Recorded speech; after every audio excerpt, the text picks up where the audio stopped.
Hello नमस्कार friend. Welcome to my YouTube channel. तो आज अपन बात करेंगे जो राजस्थान की सभ्यताएं हैं उनके बारे में। और ये जो अपना टॉपिक है राजस्थान की सभ्यताएं, ये एग्रीकल्चर सुपरवाइज़र और आरएएस और एसआई सभी में ही बहुत ही इम्पोर्टेंट टॉपिक है ये। तो परीक्षा की दृष्टि से मैंने बहुत ही इसमें जो मुख्य मुख्य जो फैक्ट है वो बताने की कोशिश करूँगा। तो चलते हैं अपन राजस्थान की सभ्यताओं की तरफ। तो अपनी फर्स्ट जो सभ्यता है वो है कालीबंगा सभ्यता। कालीबंगा सभ्यता का अर्थ क्या है? भी कालीबंगा सभ्यता कहते क्यों है इसको? क्योंकि जो कालीबंगा सभ्यता है उसमें मेनली जो काले रंग की चूड़ियाँ हैं वो प्राप्त हुई है, इसलिए इसको कालीबंगा सभ्यता के नाम से जाना जाता है, काले रंग की चूड़ियों के कारण।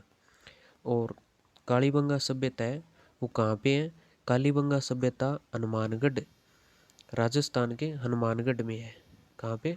राजस्थान के हनुमानगढ़ में। और ये कौन सी नदी के किनारे है? तो ये है घग्गर नदी के किनारे। कौन सी नदी है? घग्गर नदी। ठीक है। तो इसके जो खोजकर्ता है वो है अमलानंद घोष। इन्होंने 1952 में इसकी खोज की थी। और इसके उत्खननकर्ता की बात अगर हम देखें तो उत्खननकर्ता है बीबी लाल और बीके थापर।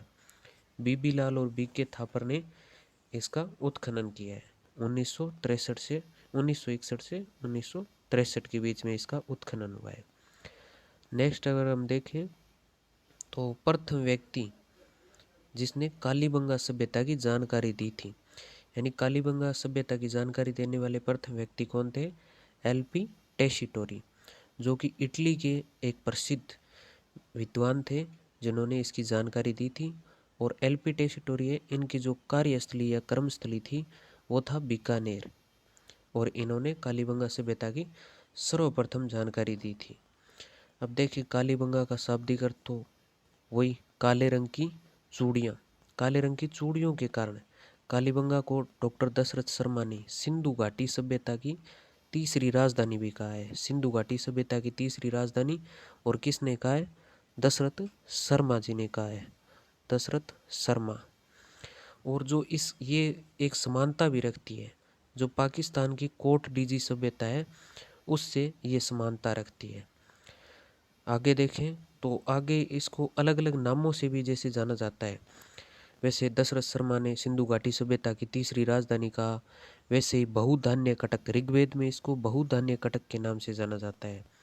दीनहीन बस्ती भी इसको कहते हैं।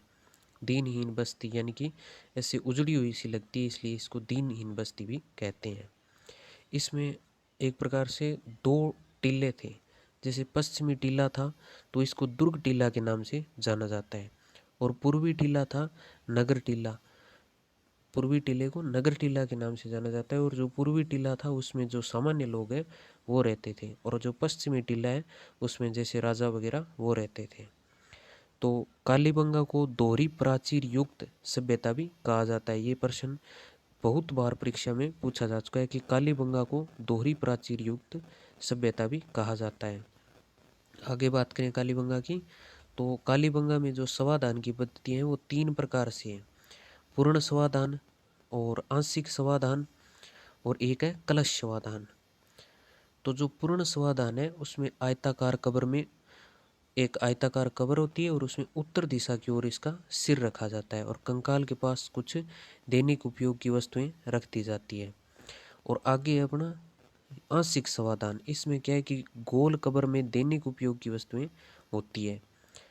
आगे देखें कलश समाधान, तो इसमें दाह संस्कार के प्रमाण पाए जाते हैं।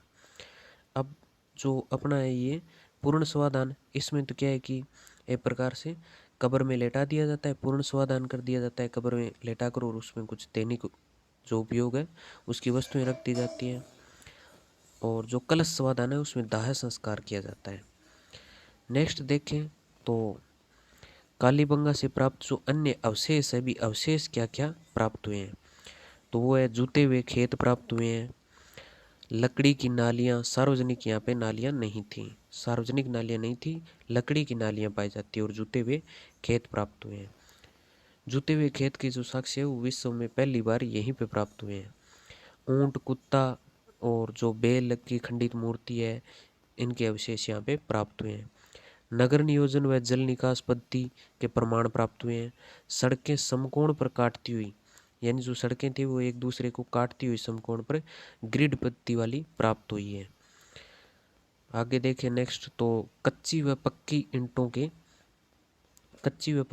प्रमाण भी यहाँ से मिले हैं। कच्ची ईंटों का प्रयोग मकानों में हुआ है, इसलिए दीनहीन बस्ती भी बोलते हैं इसको। मोहरें सेल खड़ी की बनी हुई या स्टेटाइट पत्ती जिसको बोला जाता है, उससे बनी हुई। आगे देखें तो बेलनाकार मोहरे जो कि मेसोपोटामिया से संपर्क का प्रमाण है, भी मेसोपोटामिया से इसका संपर्क रहा होगा। तंदूर के साक्ष्य यहाँ से प्राप्त हुए हैं। पत्थर के जो बटसरे हैं वो प्राप्त हुए हैं। मिट्टी का स्केल प्राप्त हुआ है।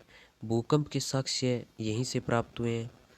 6 छिद्र युक्त बालक की खोपड़ी यानी कि शल्य चिकित्सा के जो प्रमाण है वो प्राप्त हुए हैं यहाँ से, 6 छिद्र युक्त। कांस्य दर्पण यहाँ से प्राप्त हुआ है। अग्निकुंड या यज्ञ के प्रमाण 7 अग्नि वेदिकाएं प्राप्त हुई है। बलि प्रथा भी यहाँ से अपने को देखने को मिलती है। स्वास्तिक चिन्ह, हाथी दांत का कंगा। और कालीबंगा से मात्र देवी की मूर्ति प्राप्त नहीं हुई है। तो कहाँ से अगर अपने को क्वेश्चन पूछे भी, आहड़ के जो कालीबंगा से मात्र देवी की मूर्ति प्राप्त नहीं हुई है, तो ये कई बार पूछ लिया जाता है भी कहाँ से मात्र देवी की मूर्ति प्राप्त नहीं हुई है, तो ये है कालीबंगा से।